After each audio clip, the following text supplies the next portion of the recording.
Saya pergi memancing dengan magnet. Salah satu terusan paling berbahaya di Amerika untuk mencari senjata pembunuhan yang hilang. Terusan ini telah wujud sejak tahun 1700-an. Jadi, mari kita lihat apa yang boleh kita jumpa. Dan penemuan pertama saya nampaknya adalah bumi itu sendiri. Ia bersifat magnetik. Saya dapatkan tanah, tapi malangnya, ia sebenarnya bukan tanah tetapi plat logam di bawah rumput. Ia adalah pelapik landasan kereta api lama dari landasan kereta api di sebelah, tapi ia tetap satu penemuan pertama yang sangat menarik. Selepas membuat lontaran pertama kami ke dalam terusan, kami terus terkena sesuatu.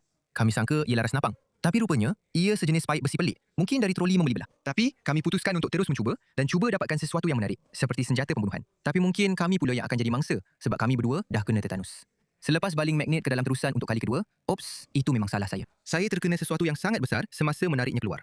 Saya dan kawan saya terkejut sebab bila kami tarik naik magnet tu, kami nampak ada tong besar yang melekat di hujungnya. Ia memang seberat 100 pound dan ia penuh dengan sejenis cecair. Tapi perlahan-lahan, kami berjaya angkat tong itu keluar dari air sedikit demi sedikit. Benda yang kami bersusah payah keluarkan dari air itu, rupanya adalah bekas susu dari tahun 1940-an.